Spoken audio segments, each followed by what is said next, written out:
miles. Rapid global mobility depends on the Air Force's ability to put gas in the tanks of fighter jets and other planes while they're still flying. It's called aerial refueling, and the boom operators who do this job have to go through months of intense and expensive training to get ready for the real thing. But before they get a chance to work the big gas pump in the sky, boom operator trainees spend a lot of time learning down here in a high-tech weapon system trainer they call the Boust. Now, they may not look like much on the outside, but for the Air Force, these big boxes mean big bucks in terms of cost savings. Officials here estimate that for every flight replaced by a simulator training mission, the Air Force saves about $50,000. That's because one training flight can burn up tens of thousands of gallons of jet fuel.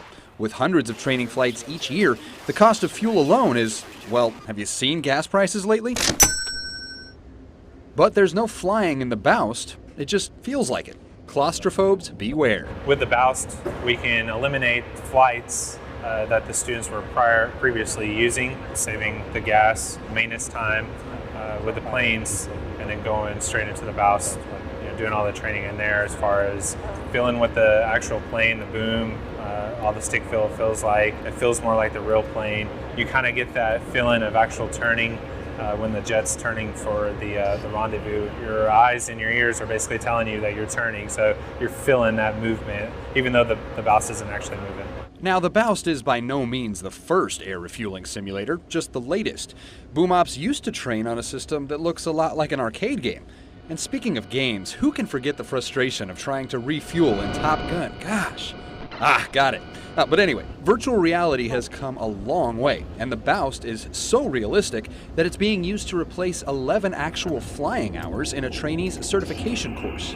I think it's pretty comparable. When I'm actually in there doing my checklist, watching the receiver come up, it's very similar. I feel a lot of the same effects, like your situational awareness has to be the same, you pick up on different cues. So the flying, of course, there's nothing like it, but the sim really prepares you for it.